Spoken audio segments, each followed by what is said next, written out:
They are capturing photons racing through space, measuring their energies, and pinpointing their sources.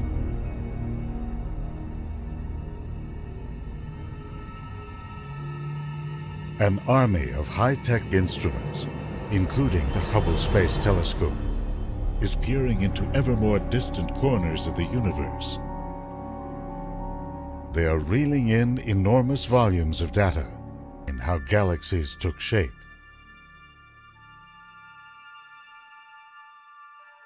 how stars live and die,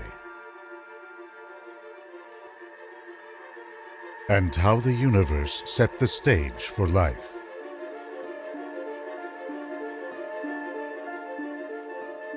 What are we learning about the origins of our world and ourselves in this age of Hubble?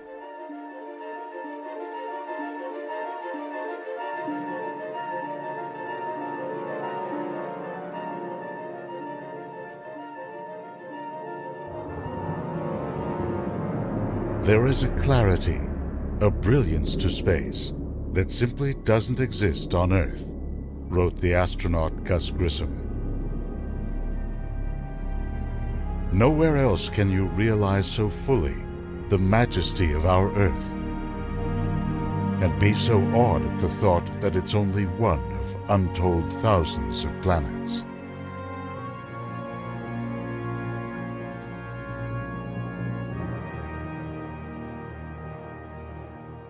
For astronauts and stargazers, the universe beckons us to explore and to wonder.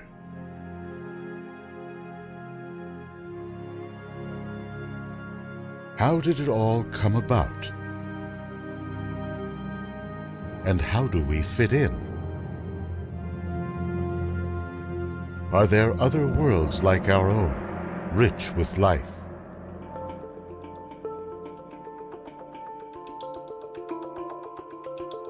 Today, these questions are being raised anew by bold advances in the science of astronomy. The Hubble Space Telescope was launched in the year 1990 to capture the pristine light of distant space. It led a fleet of space-based telescopes sent up to probe distant galaxies, black holes, stars, planets. The vantage of space allows satellites to capture light that is blocked or distorted by Earth's atmosphere. From long-wave infrared light that passes through dust clouds, revealing hidden structures in star-forming regions or galaxies, to high-energy X-rays from supernova explosions or the environments of black holes.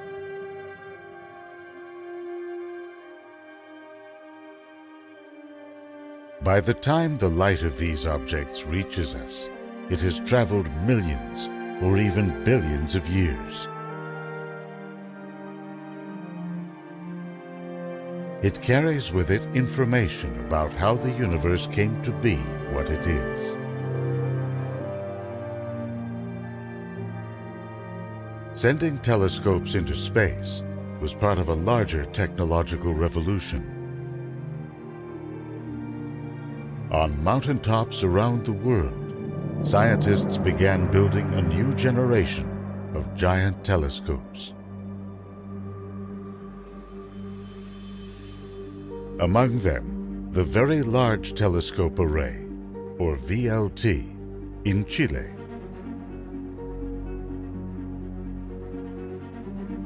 The Keck, Subaru, and Gemini telescopes on the summit of Mauna Kea in Hawaii.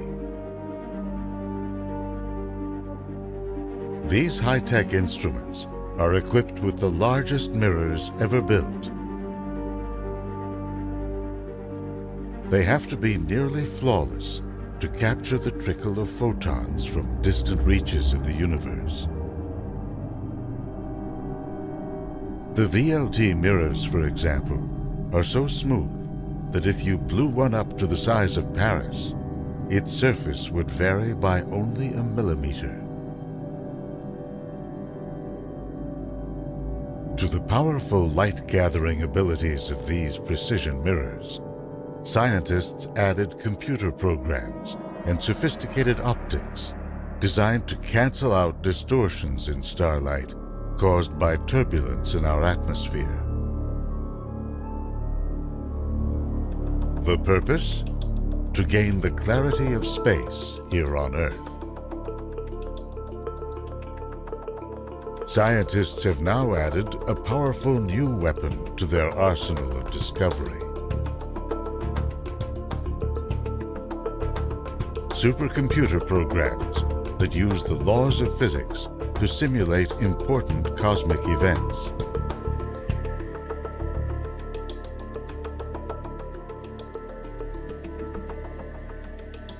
They use these virtual telescopes to literally set the universe in motion. To test theories about how the cosmos evolved on the largest scales, and how objects form and interact. From immense galaxy clusters down to solar systems and planets.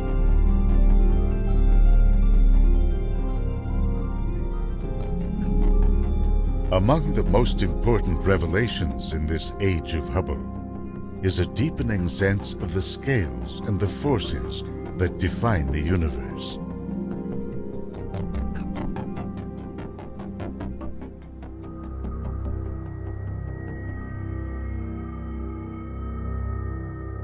Based on their view of the night sky, the ancient Greeks saw Earth at the center of creation.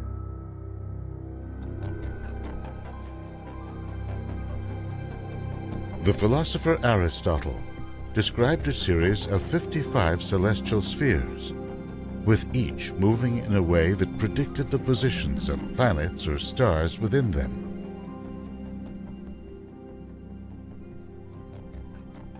The stars, he said, are made of a pure substance not found on Earth.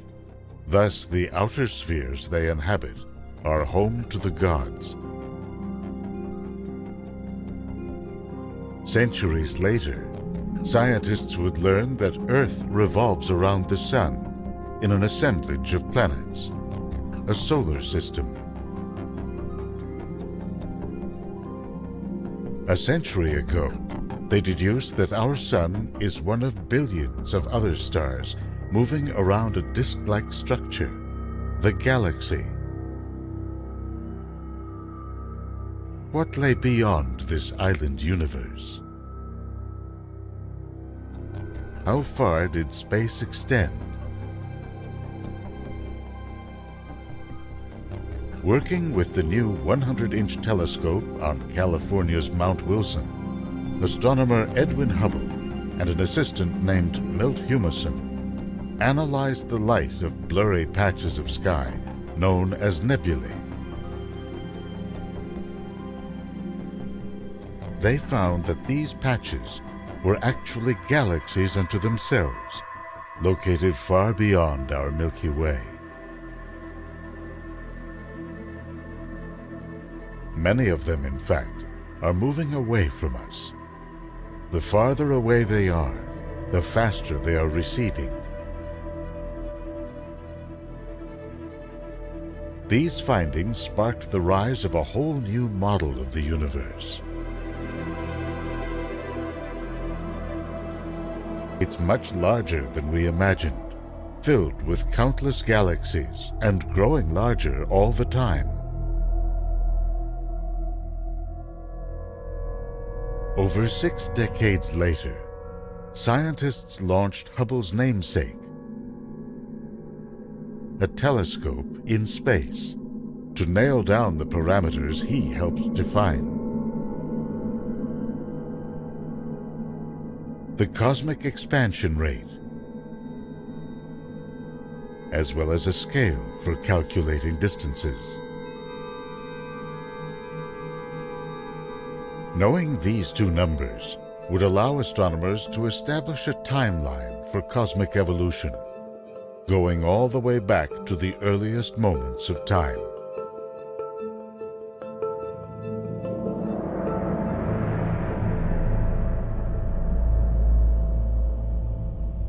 The starting point comes to us courtesy of the so-called cosmic microwave background radiation, light emitted not long after the universe was born.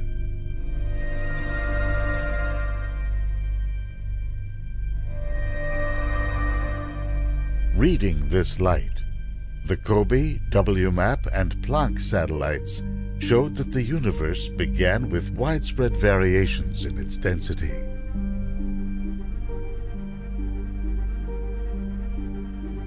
From this blotchy pattern, gravity sculpted the arrangement of galaxies we now see in our telescopes.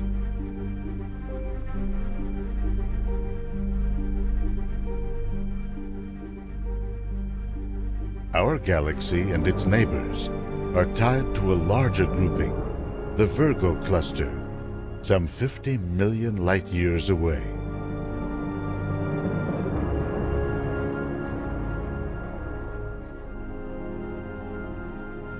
It's at the center of a supercluster, 10,000 galaxies strong.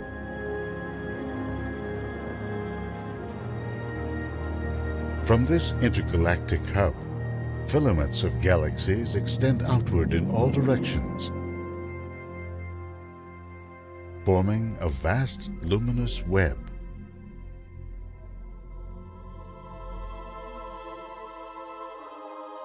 How far out does this cosmic web extend? How did it come to be? And how will it evolve in the future? Astronomers sought answers in even more precise measurements of cosmic expansion. Using a combination of Hubble and ground-based telescopes, they looked for a type of sun-like star that had burned itself out, called a white dwarf. If one of these tiny dense remnants happens to orbit another star, or another white dwarf, it may begin to draw mass from its companion. At a critical threshold, it begins to undergo a thermonuclear reaction. Scientists at the University of Chicago and Argonne National Lab have been simulating the chain of events that follows. Hot ash begins rising to the surface.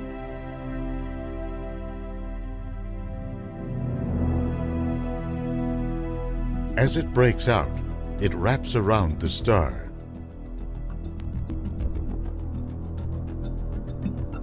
A collision on the other side triggers the explosion.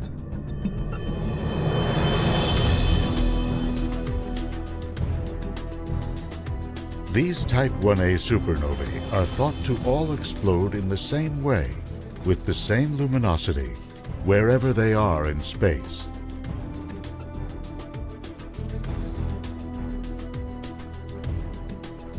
And because they are so bright, they are ideal for measuring extreme distances.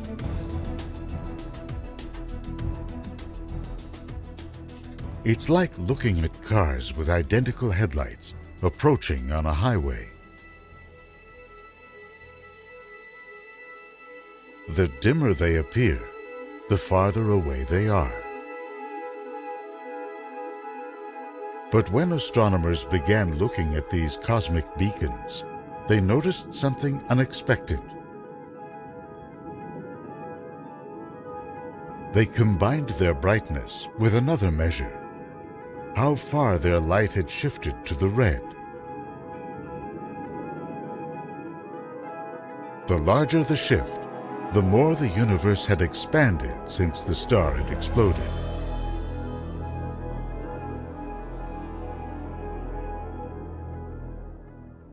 Some explosions looked dimmer than expected, based on their red shift.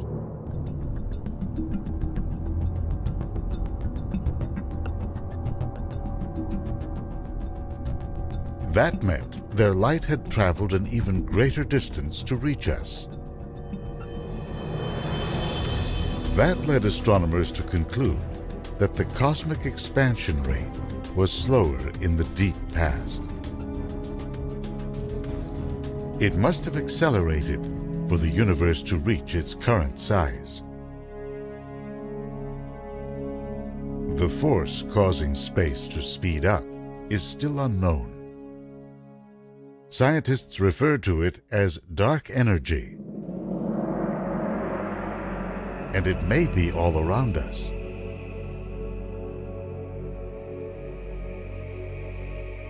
Far from being empty, the vacuum of space is filled with energy that constantly wells up in the form of particles of opposite charge, matter and antimatter.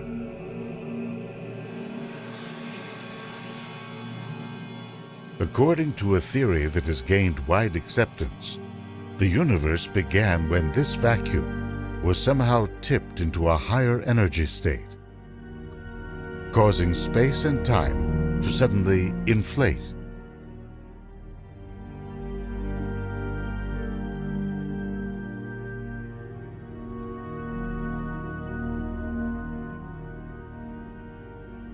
Tiny fluctuations in the primordial energy generated pressure waves or ripples. They gave rise to density variations, which gravity amplified over time into the web-like structure seen in telescopes.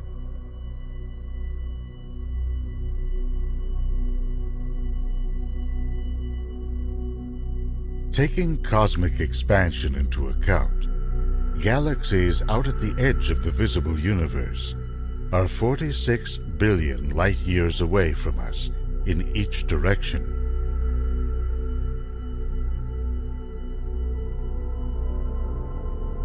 There may be much more to it.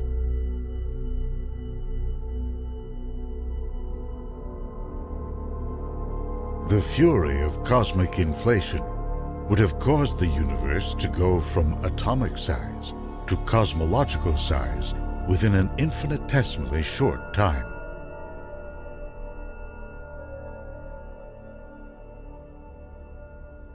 The universe as a whole would have grown to some 10 billion trillion times the size of the observable universe.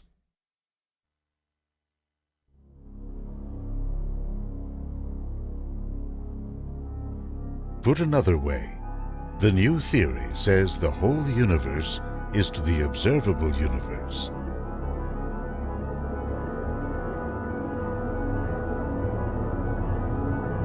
As the observable universe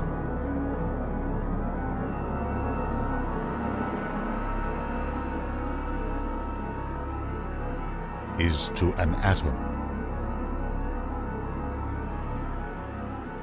So where does that leave us in the grand scheme of things?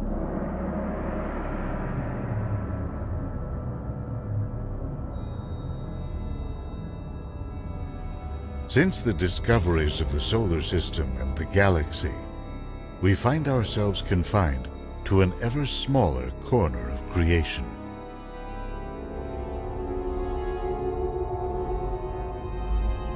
And yet, in this age of Hubble, we have learned just how much we are a product of the universe.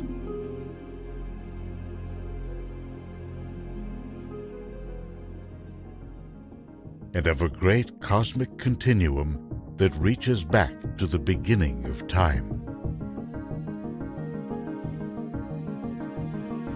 In a sense, our own story looms large. It began with the earliest generation of stars and galaxies, at a time when the universe was awash in hydrogen gas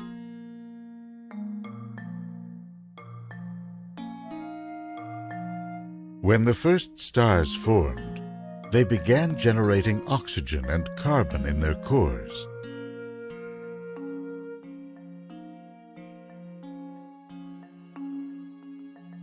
Some exploded, generating heavier elements like iron or gold or magnesium.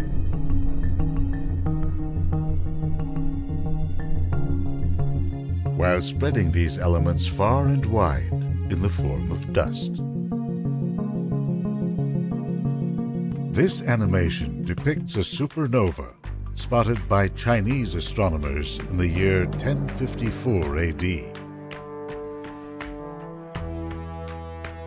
The star was utterly destroyed, except for a spinning, ultra-dense core the size of a city, a neutron star,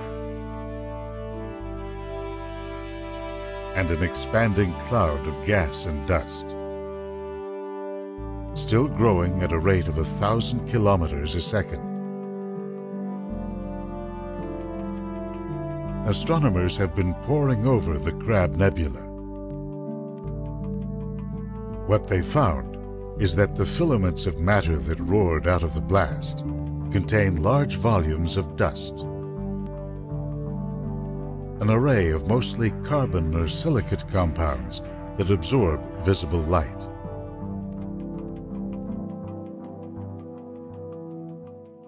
These solid particles are crucial for the formation of solar systems.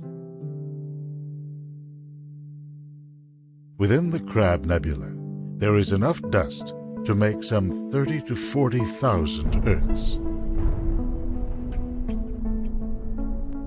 Over time, and after countless stellar explosions, dust has collected in dense pockets throughout, can be found throughout intergalactic space as well. Some might have come from the earliest supernovas. There is another source as well.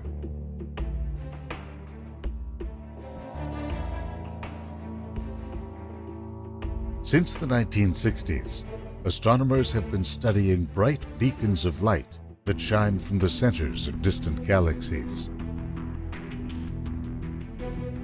A quasar's power source, they've found, is a black hole that has grown to millions, even billions of times the mass of our own sun.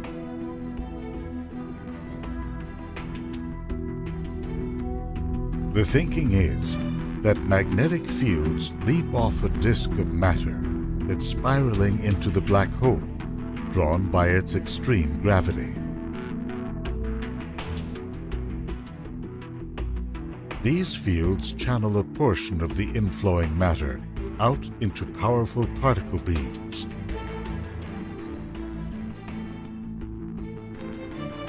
The jet is part of a larger rush of matter away from the black hole.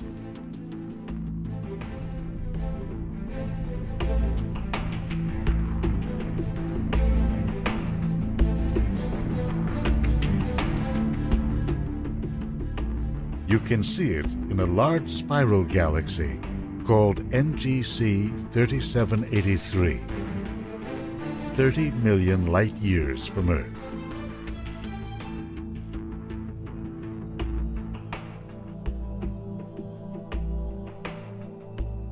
Astronomers use the Very Large Telescope Array in Chile's Atacama Desert to peer into the core of this galaxy, to study the environment of a supermassive black hole.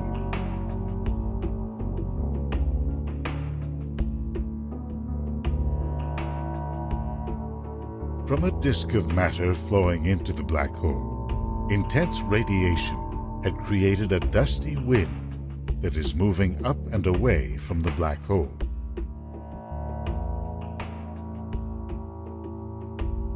The source of the dust is likely generations of giant stars that lived and died in the galaxy's central region.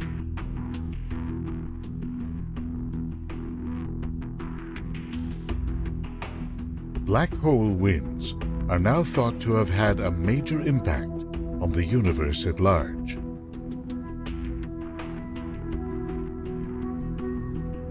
You can see it in a simulation of early cosmic evolution.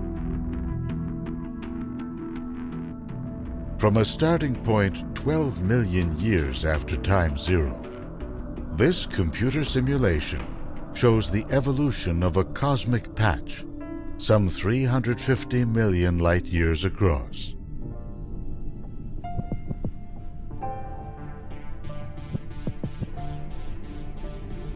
Not everything is known about what happened, including the nature of a dominant substance known as dark matter.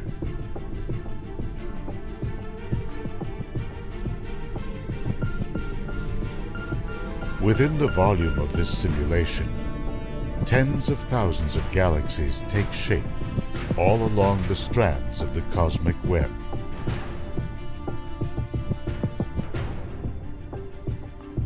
Where the filaments intersect, something happens that will affect the character of every galaxy, star, and planet.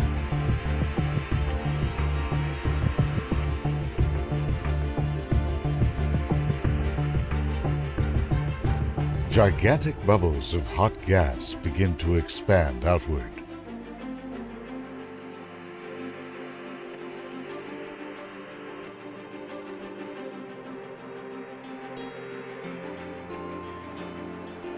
They form when matter flows into large central galaxies and gets blasted out by supermassive black holes lurking in their cores.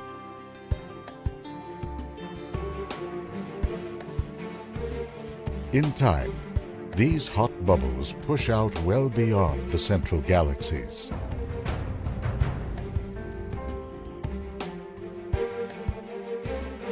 This has the effect of limiting the amount of gas that can fall into central regions, allowing smaller galaxies like ours to form on the periphery. The bubbles spread huge volumes of gas and dust created in earlier generations of stars.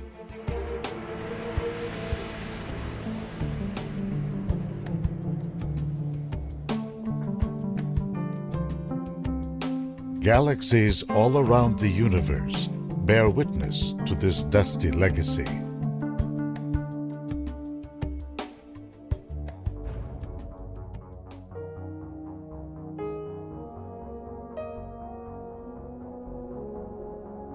The bright central region of the famous Pinwheel Galaxy is surrounded by dark, dusty lanes.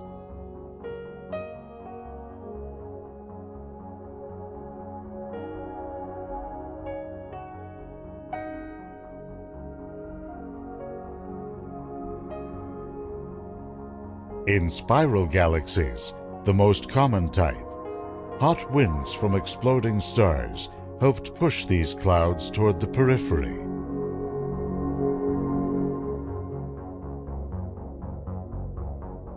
As well as above and below their flat disks.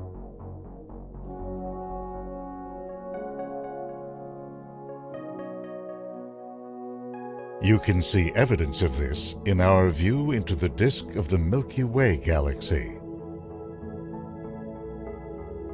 Dark dust lanes and ominous clouds dominate our view into the disk, while tendrils of dust reach far above it. Here, above the plane of the galaxy, just 400 light-years from Earth, is a dense, irregular cloud of dust called Lupus 4.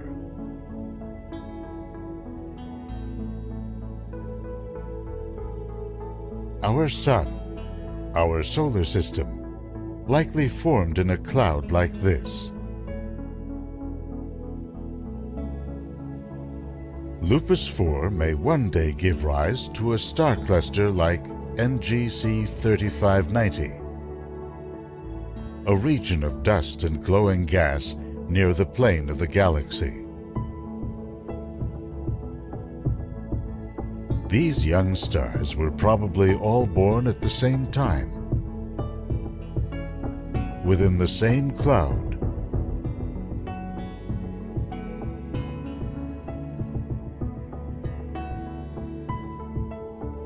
The manufacture and spread of dust is an ongoing process in our galaxy.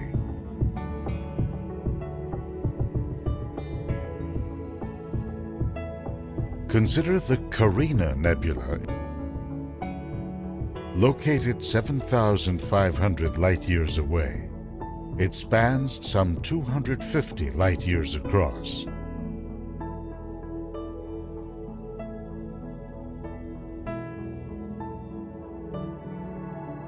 At its center is the giant star Eta Carinae, one of the largest and most unstable stars known in our galaxy.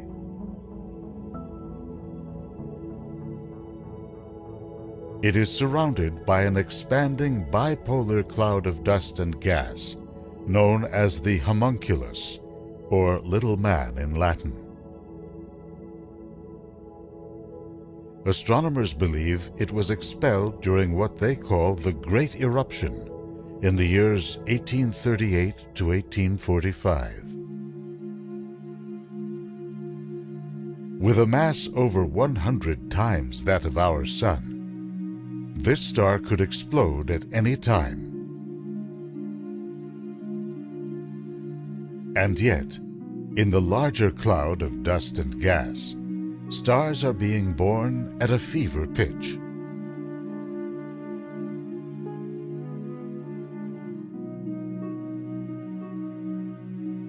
Here, a pillar of dust is being eroded by a torrent of ultraviolet light from hot, massive stars nearby.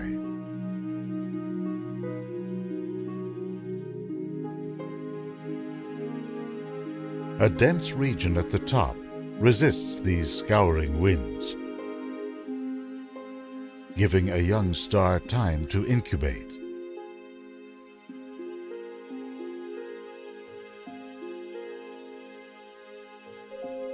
Gas and dust flowing into the star are being blasted out in jets coming from its poles.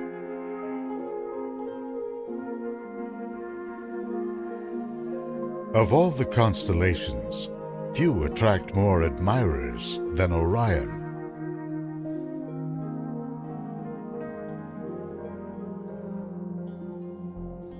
Within it is a stargazer's dream. The Great Orion Nebula, a luminous castle of gas and dust, 1,300 light-years away. It's roughly the size of a full moon on the sky. At its heart is a star cluster called the Trapezium, a brilliant formation first discovered by Galileo. It pumps out a wind of ultraviolet radiation that causes the surrounding region to glow.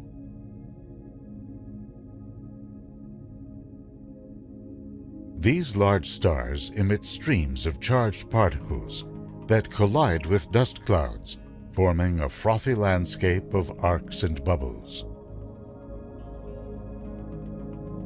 These winds are also disrupting the growth of hundreds of solar systems in the making.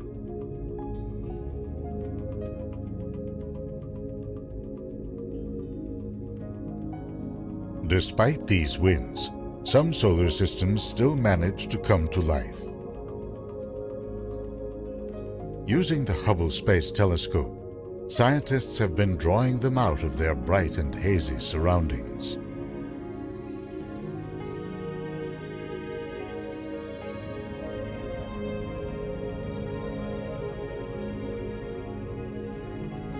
Thousands of solar systems are being born in and around the Orion Nebula. In a rich chemical soup provided by large exploding stars, huge volumes of water. Where does it come from? And how does it form? In some cases, water is the byproduct of a star's death. When a medium-sized star like our Sun uses up the hydrogen in its core, it becomes unstable, shedding its outer layers. The Helix Nebula is a star that has puffed out into a colorful ring of glowing gas and dust. A tiny remnant of the original star, called a white dwarf, scours the ring with harsh ultraviolet light that destroys particular compounds, including carbon monoxide. The oxygen that's set free combines with hydrogen in a molecule that forms water. Dying stars are not the only source of water. 750 light-years from Earth, a protostar called L1448mm is shooting matter out in high-speed jets containing oxygen and hydrogen. When these molecules reach a cooler environment, they form water at a rate 100 million times the flow of the Amazon River.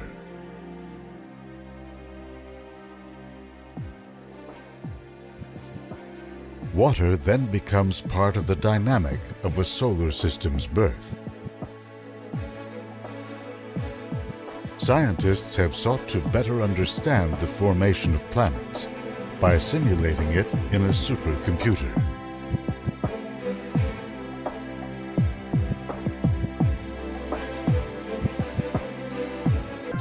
Asteroids, and finally planets.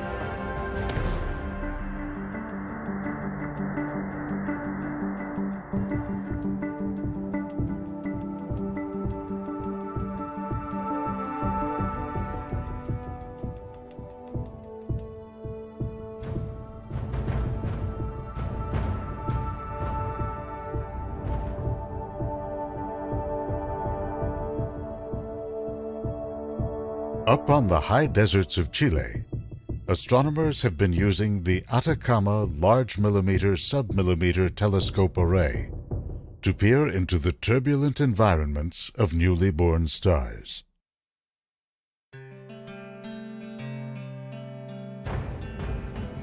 One of them, 450 light-years away, is known as H.L. Tauri. The star is no more than 1,000,000 years old, but there are signs that planet formation is already underway. Its hot core is cocooned in a cloud of gas and dust, the solar nebula. As matter flowed into the star, it has settled into a protoplanetary disk. This disk has a series of telltale grooves where the gravity of planets has begun to sweep up the dust.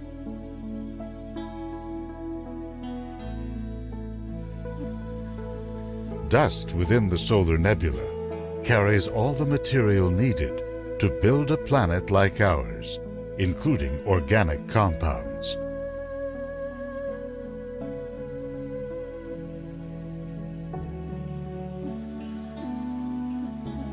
So, how did Earth get its water?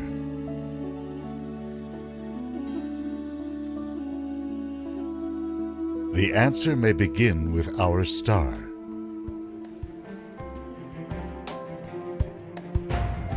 As the sun vents heat from nuclear burning in its core, it generates a steady wind of protons that reach to the edges of the solar system.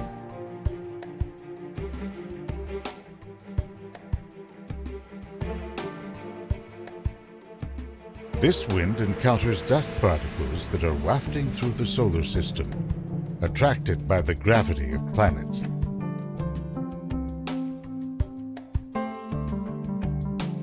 Some 40,000 tons of dust and rocks rain down onto the Earth each year. Leftovers from the birth of the solar system 4 to 5 billion years ago.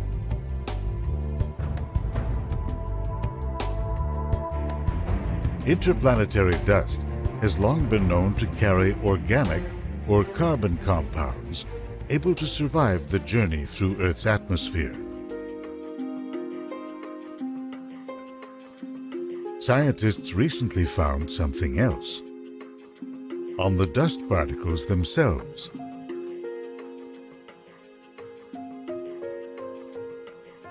Hydrogen ions, or protons, from the solar wind strike these particles.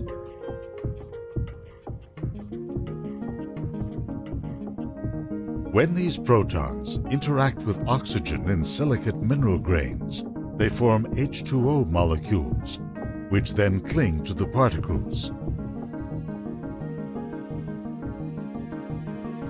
This process was documented in lunar dust grains picked up by Apollo astronauts.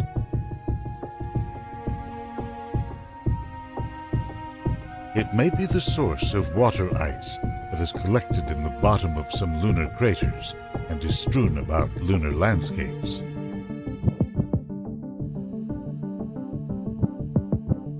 In addition to watery dust raining down onto the Earth, this may explain how comets and asteroids were able to generate stores of water and to bring them down to Earth.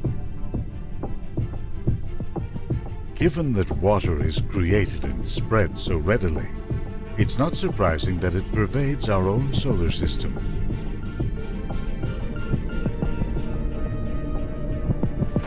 At its edges, Pluto and its moon Charon are lined with a thick layer of frozen methane and water ice.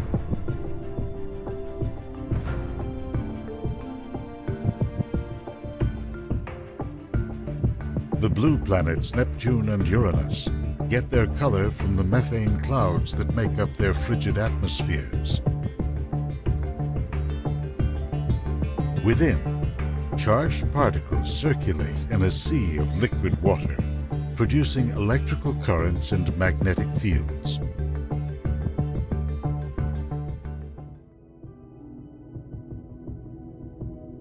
Within the folds of Saturn's rings are countless particles of ice.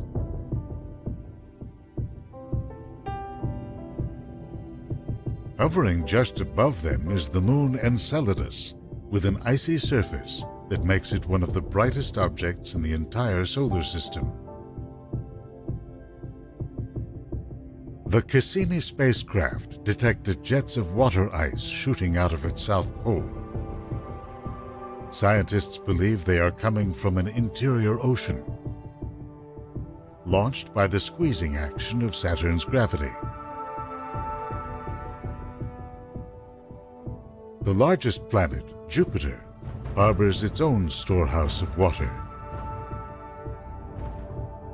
The storms that drift along its surface are the result of water vapor rising and falling like thunderstorms.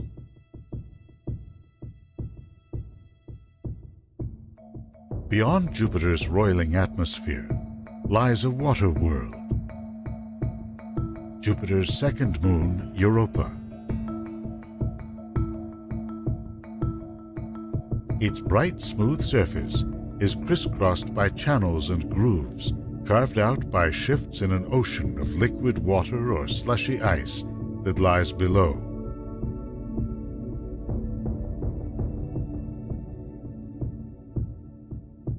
The faint emissions of water jets, illustrated here, were recently picked up by the Hubble Space Telescope.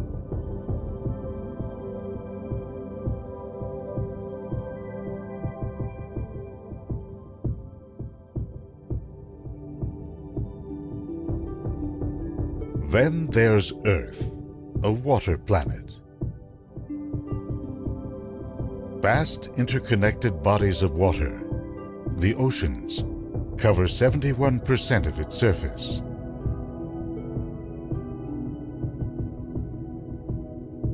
And now, scientists have detected whole oceans hidden in rocks deep inside the planet.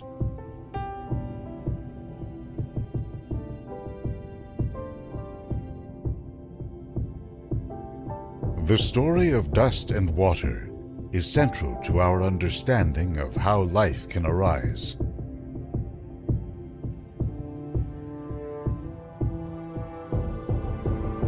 These two components can be found throughout the galaxy. But does life inevitably follow?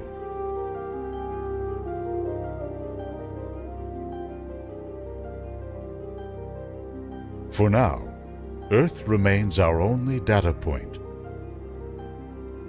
among the thousands, even billions of habitable worlds that may be out there.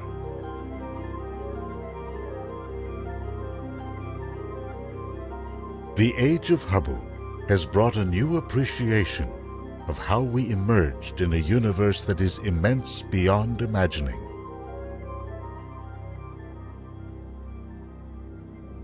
We have only begun to discern its limits.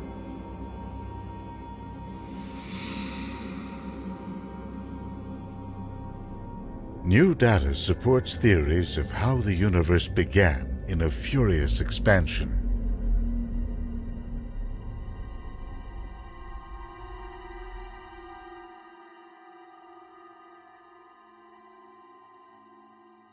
Because science is fundamentally concerned with events that repeat in nature, some inflationary theories place our universe in an even broader cosmic landscape.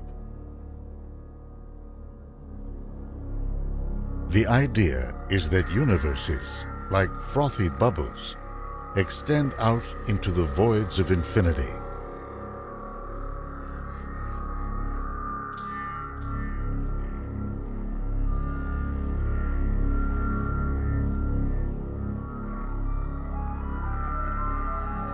The age of Hubble has brought incredible advances in our understanding of the universe.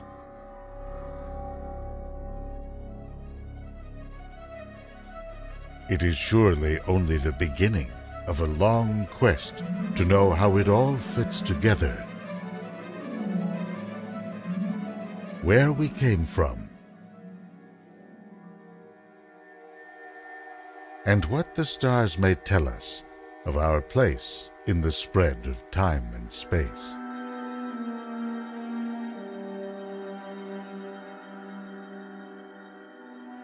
For astronauts and other stargazers, there is both a sense of wonder and connection as we lock our gaze on the heavens, searching for the secrets of creation emblazoned on the night sky.